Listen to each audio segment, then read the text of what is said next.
Hey y'all, Jen here with My Crochet Basket. Welcome or welcome back to my channel. Thank you so much for being here. And today we are going to be talking through my first year's worth of experience doing crochet event markets. You'll also find in this video the recap from my last market. I know the last few videos I've all been talking about in prepping for that one. It was super underwhelming. I'll give you the actual details a little bit later in the video. But before we begin, I did want to ask, if you don't mind, if you are getting any kind of value from these videos, if you're enjoying just getting to chit chat with me and hang out, would you mind hitting the like button below? I'm a brand new channel and just starting out, so it would absolutely mean the world to me and just helping me find other cool people that just want to hang out and chat. So if you don't mind, greatly appreciated. All right, so this year I have done 4 events at vastly different scopes. So the first event that I did was an event called Gen Con. I ended up making, I'm gonna look at my screen. I'm sorry, like if you see me looking over here, it's because this is where I've got my data on my computer screen. So for that event, I made $2,109 approximately in inventory, and that was spread out over several categories. I don't have the specifics broke down. I didn't think to track that at that point. But my best sellers were the amigurumi. No surprise to anybody that's been trying to sell crochet for any length of time, amigurumi is definitely the thing.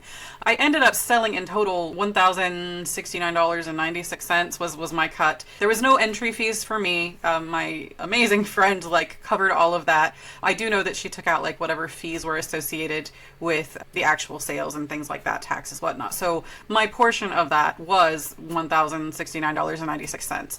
So that was pretty motivating to try again, hence why the other 3 events happened, period. So my next event that I actually went and worked myself from start to finish, I set it up, tore it down, worked the whole thing, you know.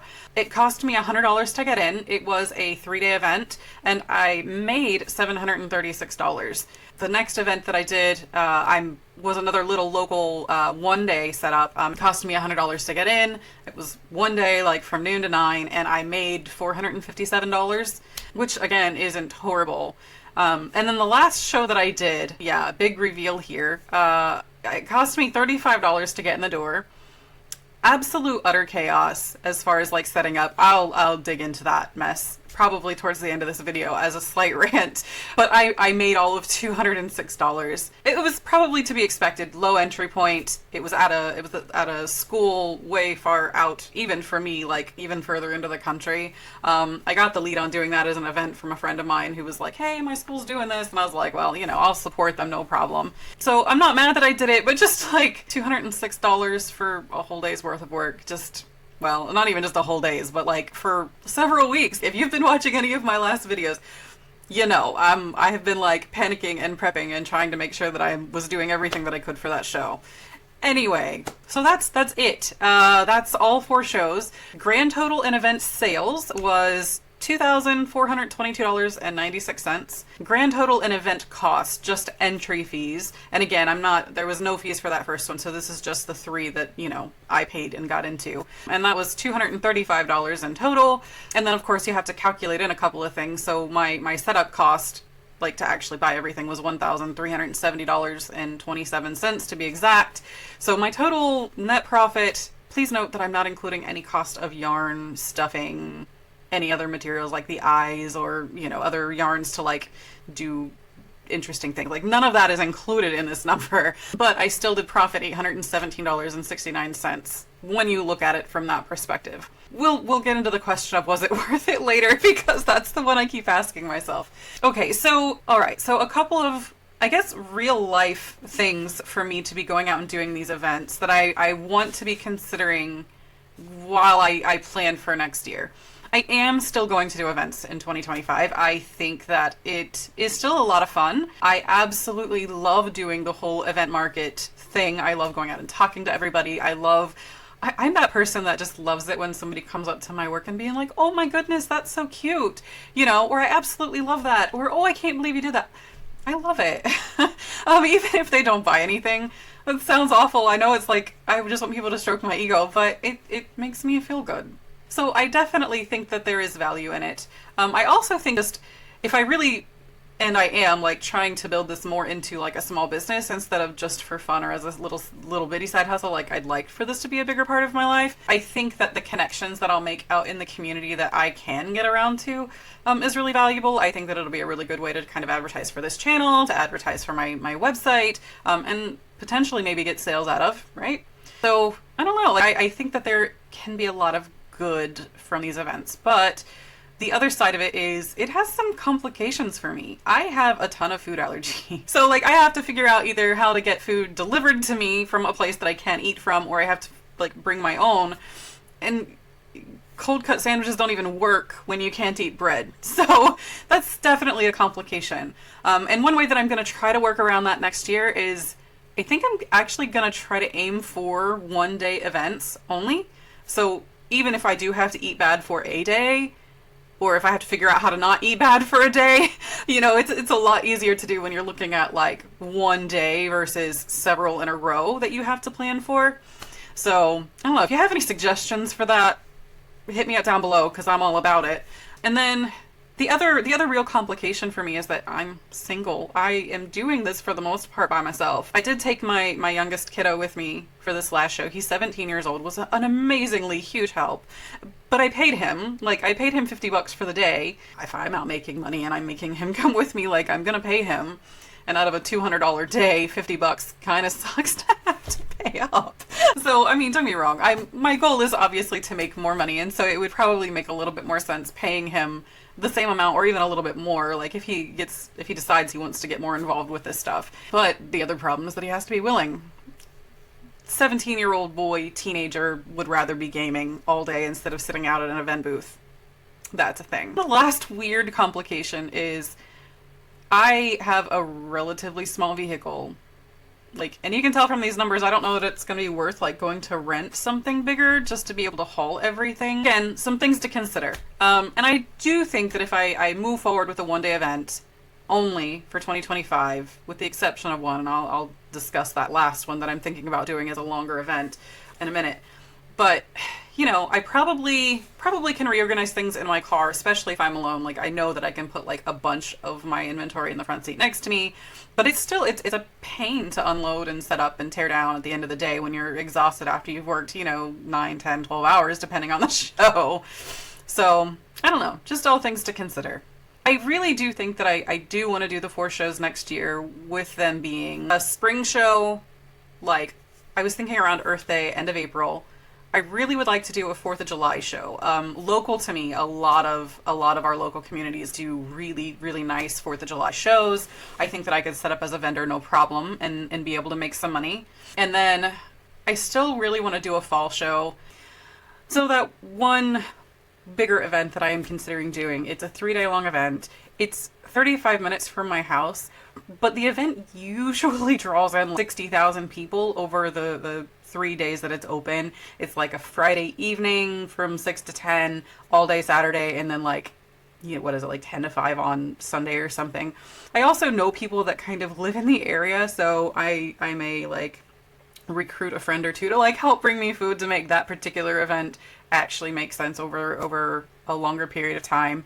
And I also have considered like splitting a booth with another crochet vendor so that we've got the same kind of stuff, but we can choose, like, I won't make the exact same thing that they're making versus otherwise. So I've got some other thoughts in my head about that one. I really want to be intentional about the events that I'm going to do this year. That's something that I really struggled with last year. I don't know, really wishy-washy in my head. Like, do I want to do this event? Do I not? Do I want to do, like, even that last, you know, craft fair that I did? I made $200, so I'm not mad at it, but like, it was so last minute. It wasn't pre-planned. It wasn't strategically thought out or anything. It was just oh, this is an opportunity, so I'm going to take it. So definitely want to get that off of my agenda for next year, be much more intentional, and actually space out my makes. If you've been watching the last few videos, you've probably like seen my anxiety get worse and worse and worse, literally up until the day before the show. And all of a sudden, like, I was relieved. I noticed that in editing. I was like, oh man, I look so much happier. Like, as I was doing that last video edit, because I was just so relieved that I managed to get enough inventory made to make me feel like I was making the most out of the event. So I definitely want to get rid of that level of anxiety in my life, and be much more intentional. So intentional for shows, intentional like spots picked throughout the year. They're not all going to be super evenly spaced out, and I want to just go ahead and start planning for that now. Again, is definitely kind of what I have in my head. And that's not all that I'm going to do next year. I really do want to start doing some online sales. I have a free website through Square, which is the company that I went with to like be able to take credit cards and whatnot to be able to do those transactions while I'm at these events. I'm not super happy with it, and I don't really want to like push up to the paid version of that site to make it really what I would want to make it. So I think I'm actually going to start on Etsy.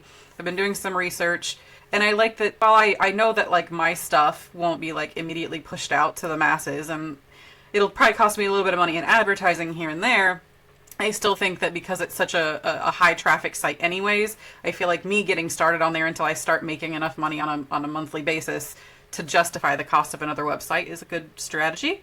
So I'm gonna go that route. So once I get up to, I think I'm gonna aim for $2,000 in minimum inventory for events in plushies alone. Anything that I make above and beyond that'll be fantastic, but just for the plushies, since that's my bestseller, I want to do at least $2,000 worth of inventory for those. And then once I hit that threshold, I'll probably start like making other stuff to put up online.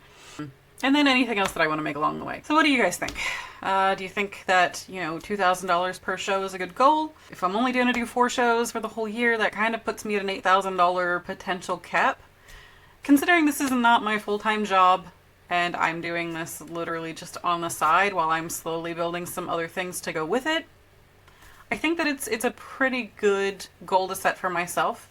And we'll see. We'll see if I end up, you know, with me actually attempting to pace myself and do more inventory like on a weekly basis, and knowing that I'm pre-planning for this. Maybe I'll end up making a ton more. I just know that I really enjoy doing this and I want to keep going. I love the people that I'm meeting. I really enjoy it when somebody buys something for me and then like they send me a picture afterwards of what they're doing with it. Like I love that. It makes my heart happy, and I want to keep that in my life. So what about you? Do you guys have any plans for next year? I'd be curious to hear what it is down below if you've got anything exciting going on. With all that being said, do you guys mind if I just rant for a minute? That last event was probably the most chaotic event I've ever done. Look, my history is a little different with the events than the majority of anybody in this space. I used to do event marketing as a profession before COVID. Like, that was my life before COVID. I used to work for home improvement companies.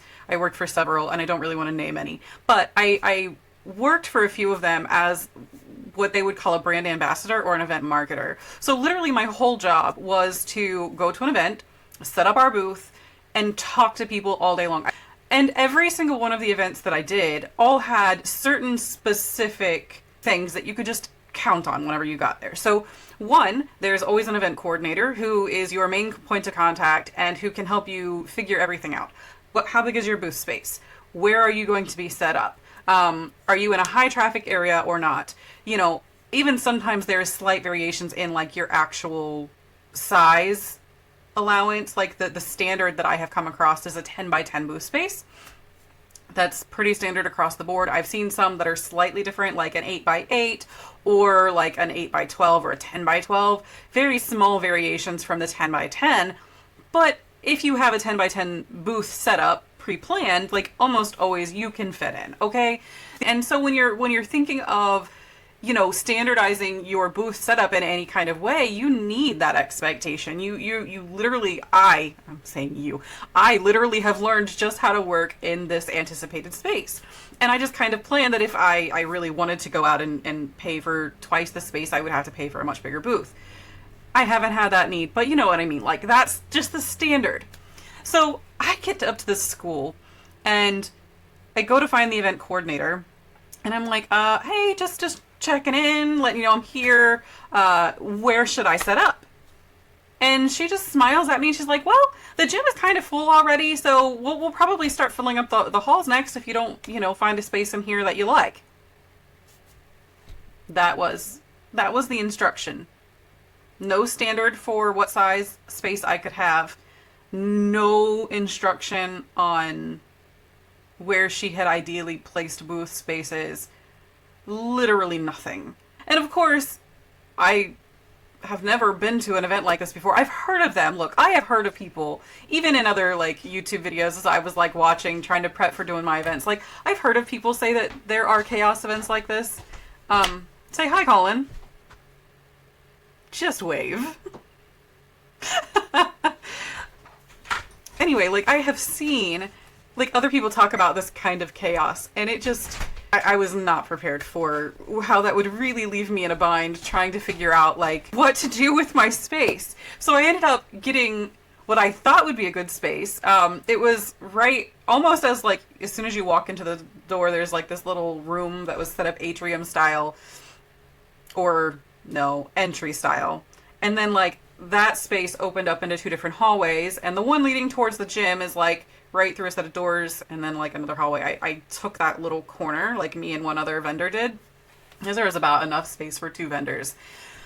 But it really was uncomfortable. I really didn't feel like I could have my tables out as far as I wanted them because it was halfway blocking the door.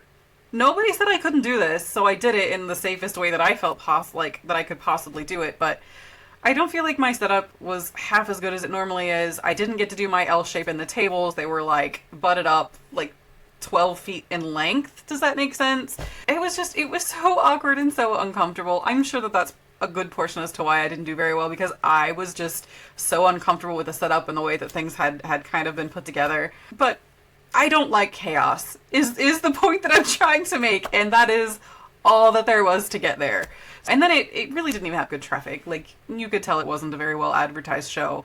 So I was just disappointed all the way around, and I feel kind of bad because I know that it's like a local school, and that they do that kind of as a fundraiser every year. But I'm like I don't mind paying to go somewhere. Like I equate the fees to get into an event almost like what I would pay to be able to sell on my own website or something. Like, you have to pay to get in front of people. Because if there's a crowd, there's a reason why there's a crowd, and if I want to be a part of that, like, I have to pay for it. Like, I understand this math. But, like, come on. I know that it was only $35. I would happily pay $50 if you would put in a little bit more effort. I don't know. Anyway, I will get off my soapbox. I'm probably not going to go back next year to do that show. Anyway, that's where I'm going to leave it. That's where I'm going to leave you today. This video's probably gone on plenty long enough at this point. I hope that you enjoyed this, like, you know, insider's perspective on my very first year in Crochet Makes. It's been a lot of fun. I'm really enjoying like getting to do this part of it too. Next year, I'm already kind of thinking, like, as I'm doing this, like, next year's story I think will be a little bit different when I do my recap. It'll definitely include a lot more, well, at least a couple of more avenues for potential sales and, you know, how that's gone. Some things that are already in the works. I do have the Etsy store started, which I'm kind of excited about. I've only got 2 items listed. I'm not getting any visibility. I know I need to add more stuff, so I'm slowly working on that. Definitely, I mean, I don't necessarily think that I ever want to just be salesy on this channel, but, you know, I mean, if anything, if I ever actually get to talk to a decent crowd, it would be nice to, like, add that in to kind of see how that's going in the overall picture. I am thinking about starting to sell, like, on Facebook, on Instagram, I think, because those are the 2 sites that out of all of the social media that I do tend to be on. So I don't know, I'll probably start pushing those a little bit this year. So I don't know, if you want to come along for the journey, 2025 is going to be a fun year, I think. It'll be a huge learning year. So if you have any suggestions, I would absolutely love to hear them. I am just out here trying to figure this stuff out, so I will take all the direction that I can get. All right, well, thanks for listening, and I'm sure I will be on here again soon. If you'd like to get a notification about that happening, feel free to hit the subscribe button. So I would love to continue that in conversation through comments, message me, or I'll just see you on the next video. All right, bye y'all.